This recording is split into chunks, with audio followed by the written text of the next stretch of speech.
Greetings, magnificent souls, to the Attract Health, Build Wealth podcast, where we have open and honest discussions about ourselves. This is a place where we break down, break away, and break through codependency, allowing ourselves to attract health, build wealth, and live a peaceful life. We are tired of being sick and tired. We are tired, but we are not giving up. We know that we have something magnificent inside of us. And because we are fighting daily, hourly, and by the minute, fighting ourselves, our kids, our spouses, we have to do things differently. We have to break this cycle.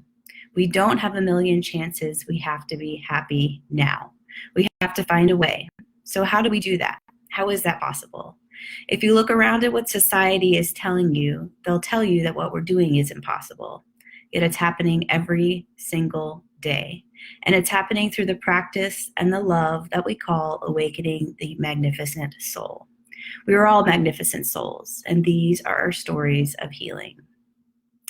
Today in episode 40, a little break in the control series that I have been doing for a bonus episode about mental health during the coronavirus, the isolation, the quarantine, and a little update about what's been going on with me and just kind of an overall check-in.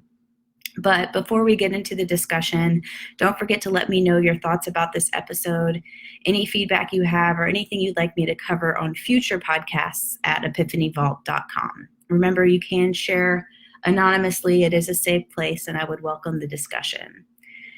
So first off, I know it's been a while, and since the last podcast, I've picked up a second job. It's been a serious time and energy commitment, and although I did it to pursue some goals, I haven't quite been able to find a balance of pursuing that goal and keeping up with the things that I love to do, which is the podcast, the blogs, and writing my book. It's kind of another codependency theme, if you think about it, which is balance, like we've talked about here on the podcast. But I firmly believe that when things are out of balance, that's when things kind of get weird mentally. And to be honest, that has been happening with me lately, and I'm still trying to figure out how to adjust. So here we are. I am talking to you and writing this on day 12 of quarantine / isolation / social distancing from the coronavirus. So speaking of figuring things out and trying to adjust, this is the perfect time to do that. Although if I am completely and brutally honest, this has been hard on my mental game. And I love alone time, obviously. And in fact, in the midst of working 50-hour weeks, that's really all I want to do in my free time previous to this. But here I am. I'm forced to stay inside and isolate, and it's not by choice. So it's been doing a number on this girl's mental game. Yesterday, for example, by the end of the day, I'd had so much screen time that by the end of the night, I felt like my eyes were popping out of my head, and my brain I felt it turning to complete mush. And there was a brief moment of panic because I was physically feeling those effects, and mentally I wasn't really sure what I was supposed to do. And panic set in because I was bored and my brain just wanted to give up.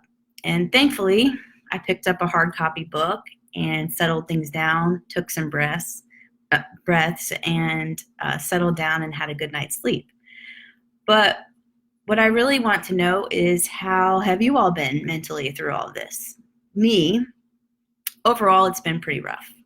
I waver, I feel like, between feelings of productivity and almost complete euphoria of being able to spend all this time on myself, to moments of despair, insanity, negativity, all wrapped up into one.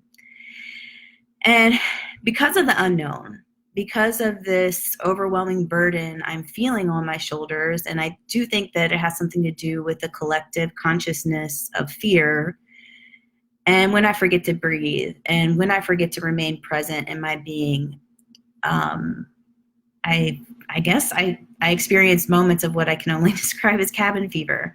But I guess that's kind of the best synopsis of my life right now in quarantine. And because I'm interrupting the control series that I've been doing with this timely episode about the virus and about how I'm dealing with it, it does make me think a little bit about control. And the whole theme with the control series, the reason that I started it in the first place here on the podcast, is that whether we know it or not, no matter what side of the spectrum we are on, codependency is a lot about control. We tend to make choices about ourselves, about who we hang with, about what we do, about how we feel, again, whether we know it or not, because we are trying to control our situation. If we feel shitty about ourselves, we try to control our situation, we try to control others to make ourselves feel better. Intuitively, I know this doesn't make much sense, but this is only one layer of the onion, so to speak. Layers under that are insecurity, shame, fear, family background, past traumas, etc. And much of what I'm trying to unravel for myself here and what I'm doing with my life's work.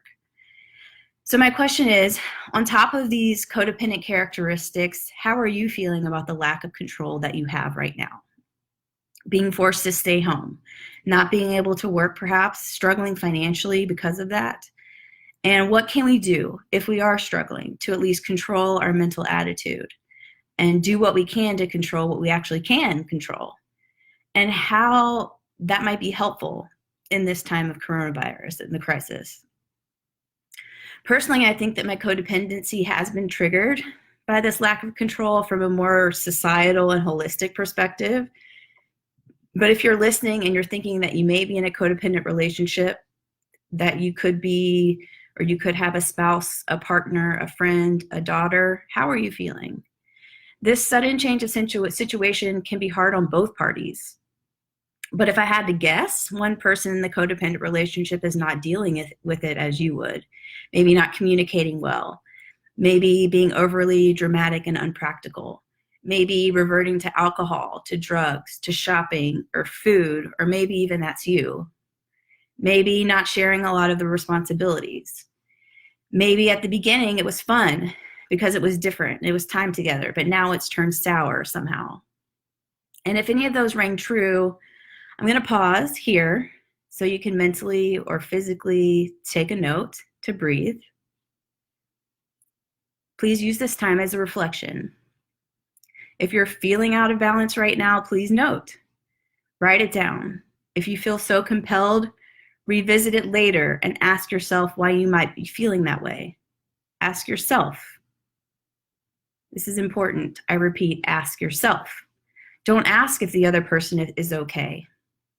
Don't ask if you can do anything for the other person. That's the old codependency pattern that we are trying to break here. There is one thing about today's podcast and about coronavirus and what we're going through here together, but also we're kind of going through this far apart. You know, it's about control with yourself and your attitude and a little bit about self-love. And the above exercise, which is a noting technique, and if you do a lot of meditation, they recommend that practice of noting. But that exercise is just a small piece of control. If you're feeling out of balance, you can help your mindset, although you can't help what's happening out in the world. And it's super stressful, very much is stressful. There's no doubt that because we cannot control what's waiting for us in the future, it's stressful. But also, it can be about love for yourself. So when you're feeling yourself out of balance, out of alignment, whether you are in quarantine with yourself, like me, with your family, or just your significant other, please take this time to love yourself. Throughout the podcast, I've listed out my tools for self-love, and I'll link them up. But I encourage you to explore and find your own because you're worth it. We're all magnificent souls, as we said before. And I'll be back at some point when I'm back. Hopefully it's in a week because now I have more time to focus on the podcast, but I'll just let it flow. And much love to you all out there, magnificent souls. And if you need a place to write and let go, the Epiphany Vault is a safe place to do that. And you can just let it go in the universe. Living and loving. See you next time.